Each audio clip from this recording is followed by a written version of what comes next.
यदि किसी को जेल की सजा हो जाती है तो उसके सामने कई रास्ते होते हैं, 3 रास्ते। एक, वो एंटीसिपेटरी बेल ले सकता है, अग्रिम जमानत जिसे कहते हैं। वो कौन देता है? कोर्ट, सरकार नहीं देती है। दूसरा, सजा होने के साथ ही वो जमानत के लिए अप्लाई कर सकता है। कौन देता है? कोर्ट, सरकार नहीं देती है। तीसरा, अगर 1 महीने तक नहीं होता है तो भी वो 1 महीने के अंदर जाके जमानत नहीं दे सकता। यदि अग्रिम जमानत भी खारिज है और उस समय निर्णय के समय की जमानत खारिज है और 1 महीने तक जमानत नहीं मिल रही है, तो यह प्रश्न पूछना चाहिए कि क्या जेल से सरकार चलनी चाहिए या नहीं।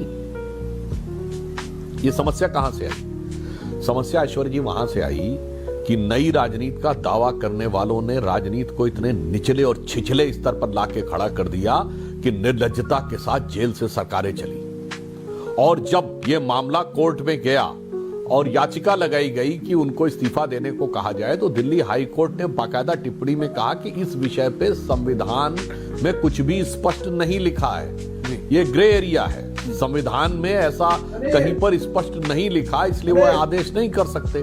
तो बहुत साफ है, क्योंकि संविधान निर्माताओं ने कभी कल्पना नहीं की होगी कि इस ढंग का कोई समय आएगा कि लोग जेल से सरकार चलाने का प्रयास करेंगे। और मैं ऐश्वर्य जी कहना चाहता हूं, अभी आपातकाल के 50 साल हुए हैं। याद करिए, 50 साल पहले इंदिरा गांधी जी जब चुनावी धांधली के आरोप में न्यायालय के द्वारा उनकी सदस्यता समाप्त कर दी गई थी और सुप्रीम कोर्ट ने सिर्फ यह कहा था कि आप कोई कार्रवाई में भाग नहीं लेंगे, अंतिम निर्णय आने तक आप बैठ सकती हैं सिर्फ। आप सोचिए, तो उन्होंने संविधान संशोधन करके अपने को किसी भी प्रकार की जुडिशियल स्क्रूटनी यानी न्यायालय के आदेश से ऊपर कर लिया था। एक आज के प्रधानमंत्री हैं जिन्होंने अपने को और अपने सारे मंत्रियों को न्यायालय के आदेश के अधीन कर लिया। अब आप सोचिए, पर इसका एक मैं आपकी बात रक्षक है, कौन लोकतंत्र का भक्षक है, यह भी मैं बताना चाहता हूं। समय समय पे परिवर्तन क्यों करने पड़े, मैं बताना चाहता हूं लोगों को। बताइए। ओके, कांग्रेस के जमाने में ही जिस ढंग से नैतिकता का पतन हुआ राजनीति में, जैसे एंटी डिफेक्शन लॉ क्यों आया राजीव गांधी के जमाने में? क्यों? 70-80 के दशक में इतना एंटी डिफेक्शन हुआ कि ये, क्योंकि संविधान निर्माताओं ने नहीं सोचा होगा कि कोई लोग ऐसे दल बदल कर लिया करेंगे। फिर अटल जी के समय में वो और भी स्ट्रांग किया गया, क्योंकि पता चला 1/3 लोग डिफेक्शन करेंगे, उसका दुरुपयोग हो रहा था। फिर याद करिए, पहले यह नियम नहीं था कि सांसदों को अपने एसेट डिक्लेयर करने पड़ेंगे, सारी संपत्ति का ब्यौरा देना पड़ेगा, क्योंकि पहले माना जाता था कि कोई व्यक्ति जो संपत्ति होगी वो उसके पास क्लियर कट नंबर 1 की संपत्ति होगी और वो सार्वजनिक होगी, ये लुकी छुपी संपत्ति नहीं होगी। फिर वो भी रूल लाना पड़ा।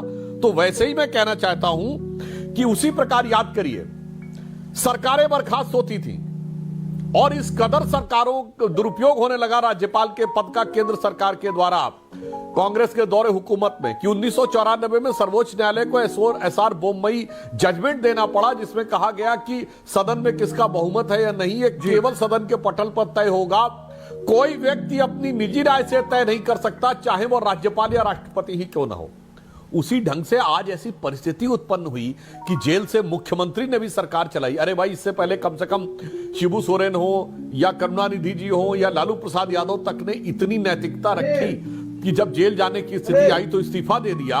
और ये राजनीति के नए अलंबरदारों ने जब इतना भी नहीं रखा, तो ये आवश्यक है। और मैं विनम्रता और दृढ़ता से देश से पूछना चाहता हूं, और उससे बड़ी चिंता की बात क्या है, आज सदन में जिस ढंग का दृश्य उत्पन्न हुआ, अरे भाई, राजनीतिक सहमति असहमति अलग, और अभी तो बिल आया है, कमेटी को रिफर हुआ है, जिस ढंग से आतंक फैलाने का प्रयास किया गया, अध्यक्षीय पीठ की तरफ जाने का प्रयास किया गया, और विपक्षी दलों के सांसदों के द्वारा जैसा उद्दंड आचरण किया गया, यह अपने आप में इस बात का प्रमाण है कि उनके मन में कितनी घबराहट और कितनी छटपटाहट है।